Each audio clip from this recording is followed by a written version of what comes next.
अरे निलेश बेटा शिकतोय त्या शाळेचं व्यवस्था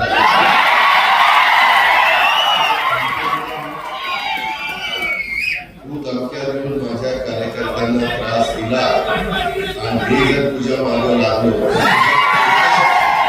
आमच्या ग्रामीण भागात कण जिल्ह्याचा कण तुला सतत आजी पवार सोळा समजा नादी लागू नको माझ्या नादी लागले त्याचा पुढचा बंदोबस्त केला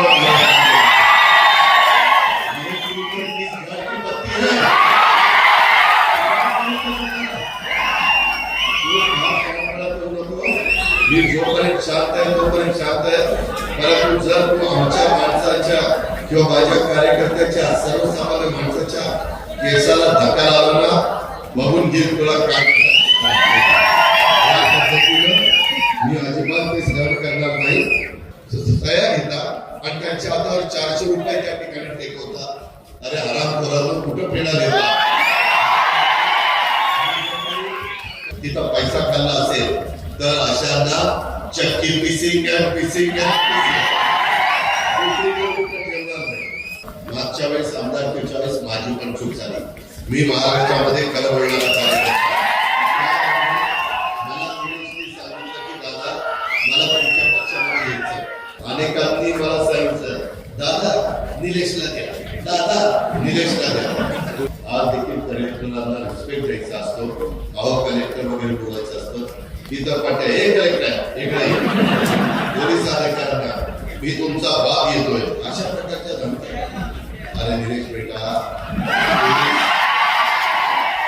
महाराष्ट्राचं मतदान संपतंय नंतर 6वा आणि 7वा देशामध्ये इतर भागात मित्रांनो निवडणुका येतात जातात मी पण गेले 30-32 वर्ष अनेक निवडणुकीला सामोरं गेलो परंतु ह्या निवडणुका होत असताना आपल्याला ही देशाचं भवितव्य ठरवणारी लोकसभेची निवडणूक आहे त्याच्यामुळं आपण सगळ्यांनी फार बारकाईनं विचारपूर्वक मतदानाचा निर्णय घेतला पाहिजे आपण पहा जवळपास पारनेर तालुक्यामध्ये अनेक जण आमदार म्हणून इथून निवडून गेले त्याच्यामध्ये सुरुवातीला मला जसं राजकारणाचं कळतंय तसं नंदकुमार झावरे होते त्याच्यानंतर वसंतराव झावरे गेले त्याच्यानंतरच्या काळामध्ये विजयावटी बरेच वर्ष होते आणि त्याच्यानंतर मागच्या टर्मला निलेश शेट्टी गेले अशा पद्धतीने इथले आमदार निवडून गेले परंतु मित्रांनो काही प्रश्न माझ्या पारनेर तालुक्याच्या बद्दलचे विशेषतः शेतीचा आणि पिण्याचा पाण्याचा प्रश्न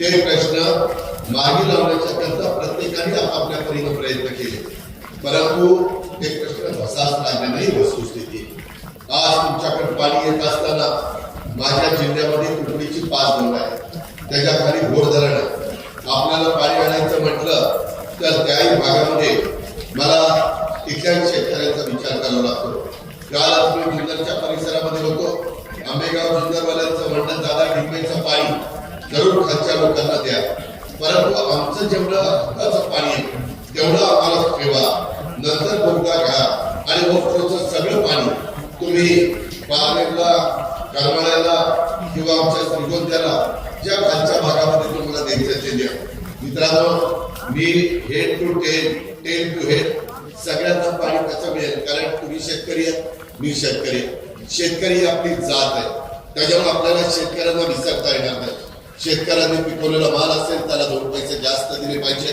अशा प्रकारची आपली सगळ्यांची भूमिका असते एकनाथराव शिंदे देवेंद्रजी मी राधाकृष्ण विखे पाटील आम्ही सगळेजण महायुतीच्या सरकारमध्ये काम करत असताना संस्था कशा चांगल्या चालतील लोकांना त्याचा फायदा कसा होईल उद्याच्याला दुधाचाही पैसा लोकांच्या अकाउंटला कसा जाईल याबद्दलचा विचार आम्ही करत असतो मधल्या काळामध्ये दुधाचे भाव उतरल्यानंतर आम्ही त्याच्यामध्ये कॅबिनेटला विषय आणला 5 रुपये लिटरला अधिकचे द्यायचं ठरवलं त्याच्यामध्ये महाराष्ट्रातल्या दूध उत्पादक शेतकऱ्यांचा फायदा झाला पण मला एका गोष्टीची कल्पना आहे मलाही माझ्या बारामती तालुक्यातले लोक दूध तयार करून गाईचं ह्यांना विकतात डेअरीवर विकतात त्याच्यामध्ये जे ऑनलाईन आहे त्याच्यात काही किचकट गोष्टी राहिल्या त्याचे मंत्री स्वतः राधाकृष्ण विखे पाटील आहेत आता आचारसंहिता असल्यामुळं पारनेरकरांनो आम्हाला काही मिळालं नाही.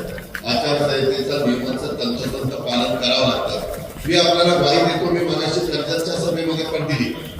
एकनाथराव शिंदे, देवेंद्र फडणवीस, अजित पवार आणि राधाकृष्ण विखे पाटील, तुम्ही आम्ही घेतलेल्या निर्णयापासून माझ्या महाराष्ट्रातल्या ज्या तालुक्यातल्या शेतकऱ्यांनी दूध घातलेलं आहे गाईचं आणि ज्यांना पैसे मिळाले नसतील त्यांना उद्याची आचारसंहिता संपल्यानंतर पहिला पैक तुमच्या अकाउंटला येईल हा शब्द मी पाहिला. तुम्ही अजिबात काळजी करू नका. दुधाची शिफारस राधाकृष्ण विखे पाटील करतील, आर्थिक बाजू मी सांभाळीन आणि त्याच्याबद्दल सपोर्ट देवेंद्र करतील आणि अंतिम निर्णय एकनाथराव शिंदे घेतील. मित्रांनो, हे तुमचं सरकार आहे, जनतेचं सरकार आहे. आम्ही त्याच्यामध्ये जरी असलो आम्हालाही माहिती की आम्ही कामाकडे घेऊन जन्मलेलो नाही. शेवटी वेगवेगळ्या पद्धतीचे चढ उतार येत असतात, परंतु जोपर्यंत सत्तेवर आहे तोपर्यंत लोकांच्या करता काम करायचं, लोकांच्या करता प्रश्न सोडवायचे. मी पण शब्दाचा पक्का आपल्याला सगळ्यांना माहिती आहे. अनेकदा अनेक प्रसंग आले, मी अनेक प्रसंगाला सामोरं गेलो. हे सगळं करत असताना मी वेगवेगळ्या पद्धतीनं वेगवेगळ्या कार्यकर्त्यांना ताकद देखील देण्याचा प्रयत्न केला. विजयरावटी सातत्याने इथं निवडून येत होते. एकेकाळी ते माझ्या समाजवादी काँग्रेस पक्षामध्ये होते, परंतु नंतरच्या काळामध्ये माझ्या वसंतराव गावड्यांचं तिकीट दिल्यामुळं त्यांनी तिकडं शिवसेनेमध्ये जाण्याचा निर्णय घेतला. हा सगळा इतिहास तुम्हाला माहिती आहे. माझ्या पारनेरमध्ये तसा माझा दुष्काळी तालुका, परंतु ह्या भागातले लोक अनेक जण मुंबईमध्ये जातात, पुण्यामध्ये जातात, कामाधंद्याच्या निमित्तानं, नोकरीच्या निमित्तानं, पोटाची कळगी भरण्याच्या करता ते जातात. तो त्यांना गेल्याशिवाय इलाज नसतो. मग इथं काय केलं पाहिजे? इथं वेगवेगळ्या पद्धतीनं संस्था चालल्या पाहिजे, इथं कारखानदारी आलं पाहिजे. सुपा परिसरामध्ये आपण MIDC डेव्हलप केली. इकडं विंडमिलच्या निमित्तानं वाऱ्यापासून वीज तयार करण्याच्या करता अनेक टेकड्यांनी विंडमिल उभ्या केल्या. त्याच्यातून माझ्या भागातल्या मुलींना रोजगार मिळावा.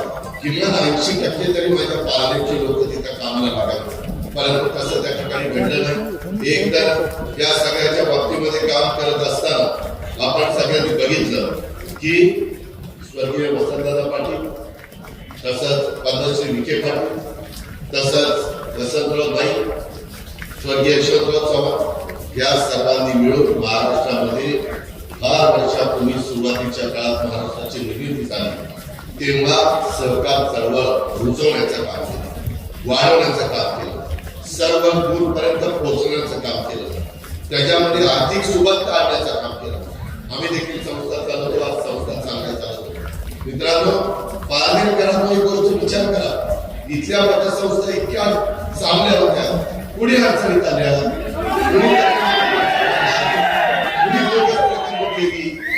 त्याच्यामुळे सर्वसामान्य माणसाच्या ठेवी कशा अडचणीमध्ये आल्या त्याचा विचार करा ना.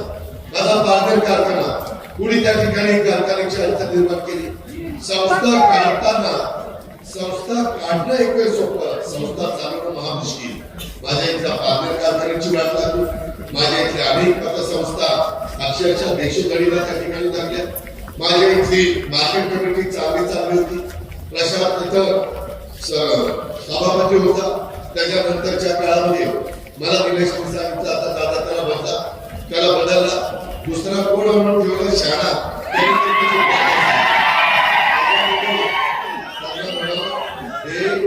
किती झाकून ठेवण्याचा प्रयत्न केला तर हे झाकलं जाणार नाही. या संदर्भामध्ये मार्केट कमिटीमध्ये कुणी जर चुका केलेल्या असतील, माझ्या पारनेरच्या शेतकऱ्यांच्या मालकीची ती मार्केट कमिटी, कुणाच्या बापाच्या घरची मार्केट कमिटी, कारण नसताना कुणाला त्रास दिला जाणार नाही. परंतु कुणी जर त्याची लुबाडणूक केली असेल, तिथं पैसा खाल्ला असेल, तर अशांना चक्की पिसिंग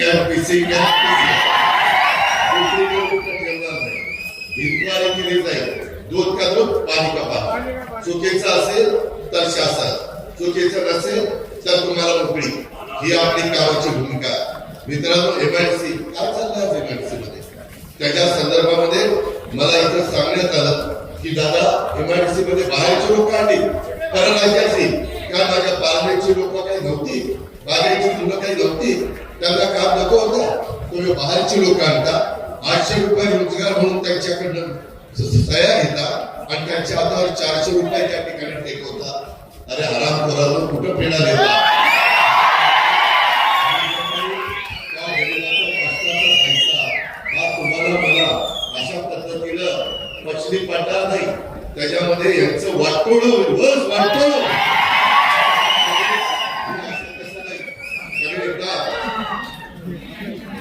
त्याच्यामध्ये तुम्ही काळजी करू नका. आम्ही अनेक उद्योगपतींना सांगितलं, माझे एक उद्योगपती अमित शहाची माझी ओळख आहे, त्याच्यामध्ये नरेंद्र मोदी साहेबांची ओळख आहे, अनेक उद्योगपतींची अदानी असतील, अंबानी असतील, टाटा बिर्ला असतील, सगळ्यांच्या आमच्याही ओळखी झाल्या. आम्ही आमच्या ओळखीचा वापर ज्या भागामध्ये कारखानदारी येणं गरजेचं आहे आणि माझ्या तिथल्या तरुण तरुणींच्या हाताला काम मिळणं आणि त्यांच्या रोजीरोटीचा प्रश्न सोडवणं आणि त्यांचा प्रपंच चांगला मागे लागला. मी माझ्याही भागामध्ये इंदापूर तालुका, आमचं कुरकुम दौंड तालुका, आमचा बारामती तालुका, आमचं तळेगाव मावळ, आमचं रांजणगाव, आपला शिरूर, अशा सगळ्या भागामध्ये माझ्याकडे उपस्थित आहे. मी त्याच्यामध्ये कायदा सुव्यवस्था चांगली ठेवण्याचा प्रयत्न करतो. पुढे जर दादागिरी गुंडगिरी केली तर मी त्यांचा ऐकत नाही. तो माझ्या जवळचा आहे, तो माझ्या लांबचा आहे, अशा पद्धतीचा भेदभाव मी त्या ठिकाणी करत नाही. कारण कारखानदारी टिकली पाहिजे, कारखानदारीचं नुकसान होता कामा नये. आपल्या मुलांचा मुलींचा रोजगार हा त्या ठिकाणी बुडता कामा नये, ही माझी भूमिका.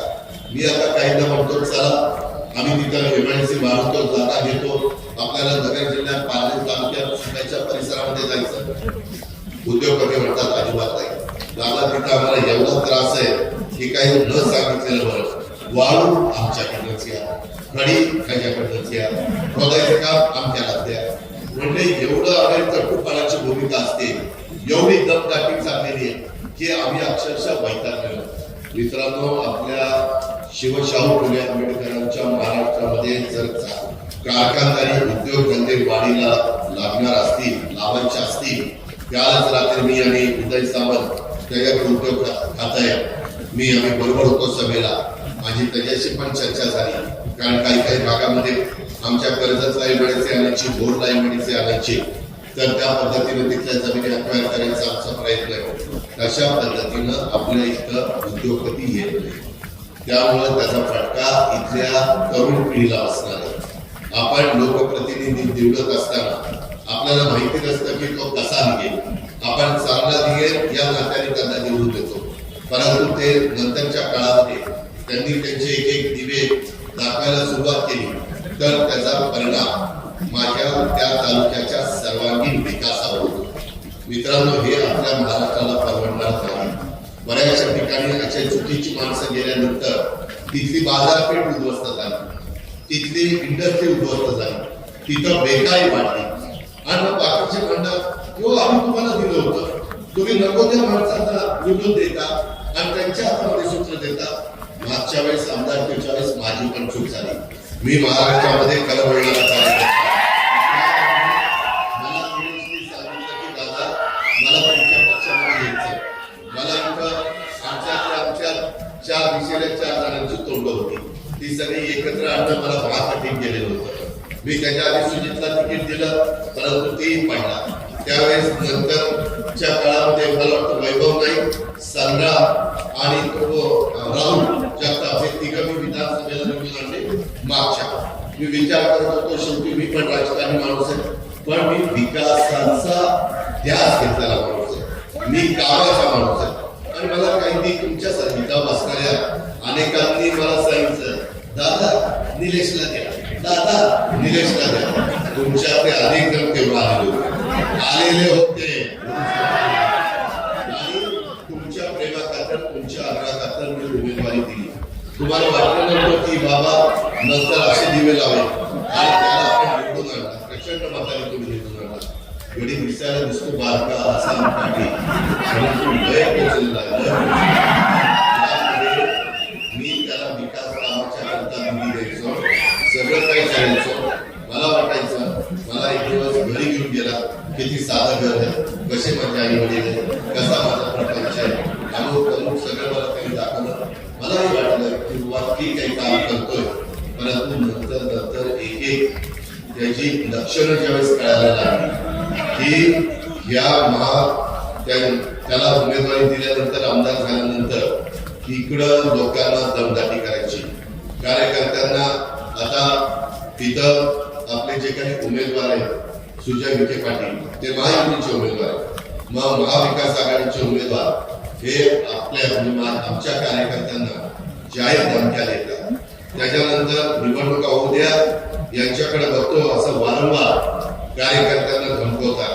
त्याच्यावर कधी काही कार्यकर्ते घाबरतात, अधिकाऱ्यांना देखील जाहीर धमक्या देतात. अधिकाऱ्यांना वाटत असेल किंवा सत्ताधारी पक्षाचा आमदार कुठे याच्या नादी लागा, जर आपली भरती झाली कुठं आपल्याला गडचिरोली दाखवलं तर आपल्याला सगळं नुकसान होईल, त्याच्यावर त्या विचारांनी सहन केलं. अरे कलेक्टर लोकांना आज देखील आम्ही उपमुख्यमंत्री आहोत, आज देखील कलेक्टरांना रिस्पेक्ट द्यायचा असतो, अहो कलेक्टर वगैरे बोलायचं असतं.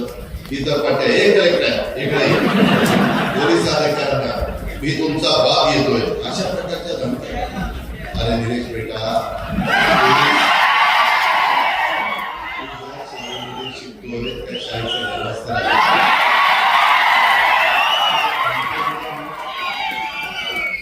तू धमक्या देऊन माझ्या कार्यकर्त्यांना त्रास दिला आणि मी जर तुझ्या मागे लागलो आमच्या ग्रामीण भागात कण जिल्ह्याचा कण परत तुला सतत अजित पवारच बोला समजा माझ्या नादी लागू नको. महाराष्ट्रात जे जे माझ्या नादी लागले त्याचा पुढचा बंदोबस्त केला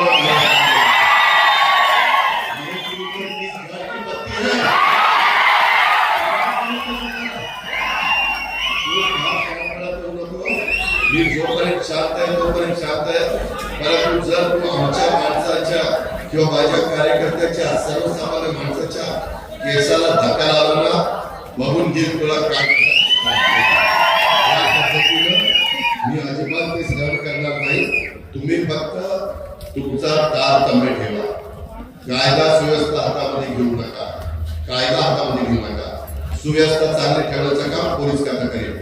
मी आचारसंहिता संपल्यानंतर या सगळ्या अधिकाऱ्यांची बैठक घेणार आणि त्यांना सांगा आता तर तो आमदार पण नाही, तुम्ही कसं कॉमन मॅन आहे तशा पद्धतीने तो कॉमन मॅन आहे. त्याच्यामुळं त्याची आरेरावी अधिकाऱ्यांनी सहन करण्याचं कारण नाही, जिल्हाधिकाऱ्यांनी सहन करण्याचं कारण नाही, इतर देखील लोकांनी कार्यकर्त्यांनी पण ते सहन करू नका. आरेला कार्यकाऱ्याला शिकलं पाहिजे. आपण हुन कुणाला त्रास द्यायचा नाही. कुणी अंगावर आलं तर शिंगावर घ्यायचं देखील काम आपण युगप्रभू छत्रपती शिवाजी महाराजांचे मावळे आहोत. त्यांनी आपल्याला आदर्श दिलेला आहे. आपल्याला काम करताना शिवशास्त्री आंबेडकरांची विचारधारा घेऊन 18 पगड जाती 12 मोठेदारांना आपल्याला न्याय द्यायचा आहे. आपल्याला लहान त्रास कुणाला द्यायचा नाही. परंतु आता 2च दिवस राहिले मित्रांनो. हा तुमचा उत्साह आहे तो माझ्या 13 तारखेला संध्याकाळी 6ला मशीन सील होईपर्यंत टिकला पाहिजे. प्रत्येक केंद्रावर आपले जीवाभावाचे सहकारी असले पाहिजे. आम्ही पोलिसांना पण त्या ठिकाणी तक्रार करू.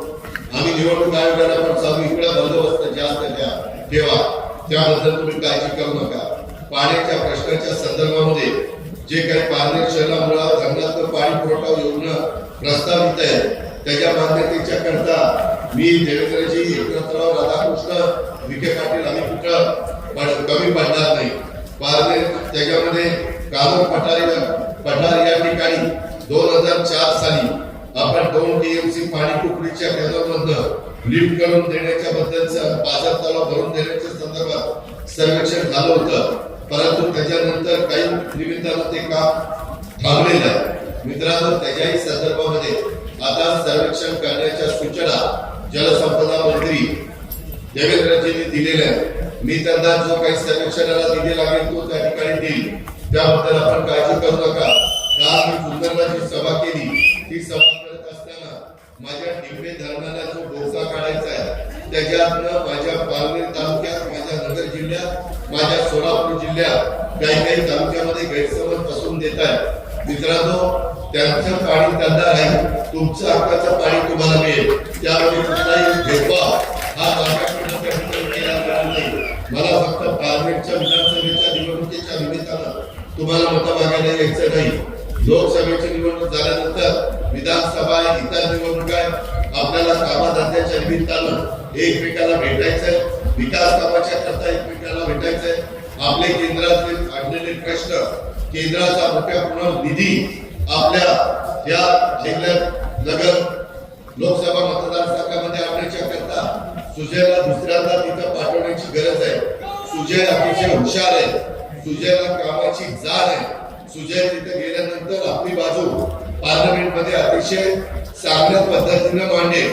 याने 4-4.5 वर्ष सभागृहात काय काय प्रकार केलेले ते मला माहिती आहे. जागतिक संवादाची त्याच्यामुळे त्याचं संशोधन करण्याचं काम मी या निमित्तानं करणार नाही. पण पारनेरकरांनी, मतदार बंधू भगिनींनी मला हेही कळलेलं आहे, इथले डॉक्टर, इथले वकील, इथले जे काही व्यवसायधारक आहे त्यांना फोन जातात, याचं बिल त्याला फुकट दे, याचे पैसे घेऊ नको, कारण काय तुझ्या काकाच्या घरचं. जर सवलती माझ्या गरीबाला द्याव्या लागतात ना, हे मलाही कळतं ना. परंतु सवलती देत असताना त्या सवलतीमध्ये कधी कधी आम्ही स्वतः आमचे ट्रस्ट असतात त्याच्यातून त्यांना अनुदान देतो किंवा त्याच्यातून त्यांना मदत करतो. त्या पद्धतीनं आपल्याला मदत करता येते. परंतु मी डॉक्टरला सांगतो तू बिल घेऊ नको, त्या डॉक्टरचा दवाखाना कसा चालू एक सांगता येईल की डॉक्टर जरा बिल नियमाप्रमाणे घ्या, तो गरीब आहे त्याला फार त्रास देऊ नका, वरचे पैसे आम्ही वर्गणी करून भरतो याची जाणीव ठेवा, इथपर्यंत ठीक आहे ना. परंतु तुम्ही जर इथल्या व्यवसायधारकांना दमदाटी करायला लागला तर मित्रांनो हे फार काळ टिकत असतं. 4 वर्षात 4.5 वर्षात हे सगळं आता उगा होता तो उठलाय. आता सगळं वस्तुस्थिती पुढे आलेली आहे. पारनेरकरांनो तुम्ही ज्याच्याला मतदान केंद्रावर जा त्यावेळेस अतिशय व्यवस्थितपणे आपण त्या ठिकाणी मतदान करा. कमळाच्या शेजारचं बटन दाबण्याचं काम, कमळाच्या समोरचं बटन दाबण्याचं काम करा. देसवणे म्हणून या छोट्या गावात ग्रामपंचायतीचा अविश्वास ठरावाच्या वेळी आमदाराचा लोगो असलेल्या गाड्यांच्या मधून 200 सराई कुंड पाठवून दहशत करण्याचा प्रयत्न केला होता. मात्र गावकऱ्यांनी त्या आमदाराच्या गुंडांना सगळ्यांना पिटाळून लावलं. अशा पद्धतीनं एकी तुम्हाला दाखवावी लागेल. तुम्ही पण घाबरू नका, तुम्ही एकटे नाहीये. आम्ही तुमच्या पाठीशी, विखे पाटील तुमच्या पाठीशी, सुजय तुमच्या पाठीशी. तुम्ही अजिबात घाबरू नका.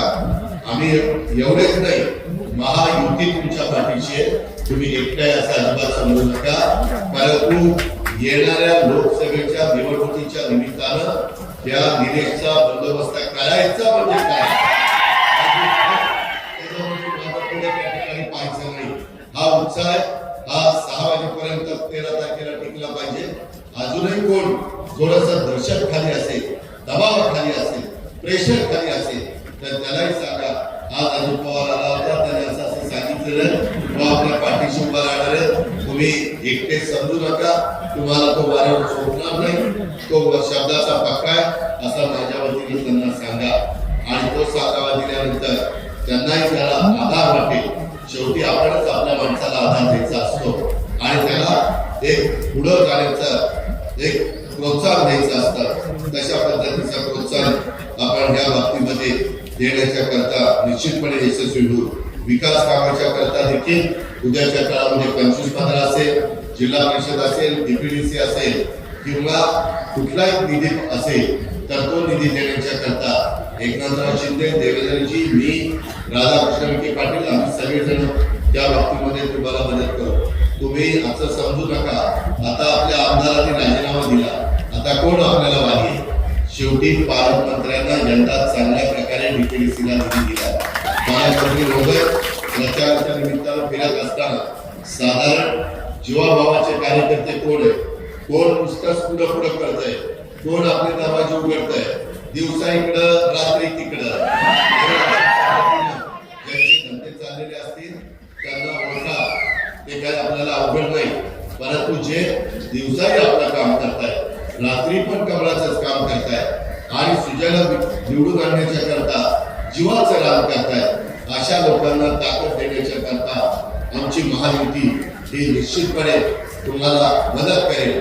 याबद्दलची ग्वाही मी आपल्याला सगळ्यांना या निवडणुकीच्या निमित्तानं या बाबतीमध्ये देतो. मित्रांनो, जे गुंड लोक आहेत त्या गुंडांच्याही बद्दलचा बंदोबस्त, त्याच्या संदर्भामध्ये त्यांना मोका लावायचा, तडीपार करायचं का आणखी काय करायचं, त्यांच्या चुका असतील, ज्यांच्या कुणाच्या चुका असतील त्यांच्याबद्दलची योग्य ती कारवाई पोलीस खातं त्याबद्दलचा करेल.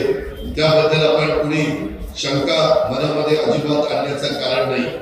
बाबांनो, याच्यामध्ये जी काही फसवाफसवी चालली आणि वेगवेगळ्या पद्धतीनं महसूल विभागाच्या मार्फत ऑनलाईन वाळू देखील तुम्हाला देण्याच्या करता इथं अवैध वाळूच्यामुळं गाव पातळीवर गुंडगिरी वाढलेली आहे, हे पण आपल्याला माहिती आहे. वाळूचा साठा करून तोंडाला येईल ती किंमत त्या ठिकाणी बांधकाम व्यावसायिकाला द्यावी लागते.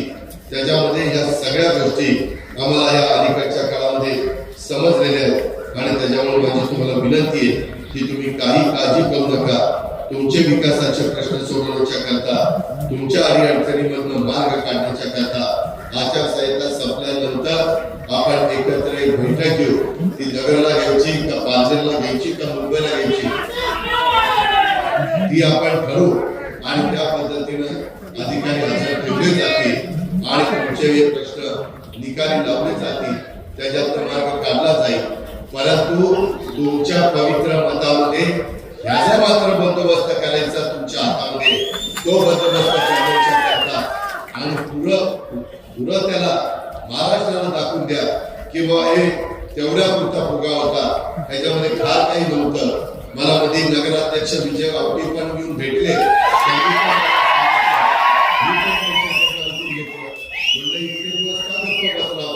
मागच आला असता तर मागच बंदोबस्त केला असता. सुधारण परवा सुधारण आमचाच गडी होता म्हणून आम्ही थोडस थांबलो, परंतु गडी पुरता वाया गेला. त्याच्यामुळं आता त्याला घरी पाठवण्याशिवाय पर्याय राहिलेला नाही. ते पार्सल उद्याच्या 13 तारखेला मतदानाच्या निमित्तानं 4 तारखेला मतपेट्या उघडल्या जातील. त्यावेळेस हे लंकेचं पार्सल घरी पाठवायचं काम करा ही सगळ्याची विनंती करतो आणि आपल्या सगळ्यांची रजा घेतो. जय हिंद, जय महाराष्ट्र. एबीपी माझा, उघडा डोळे बघा नीट.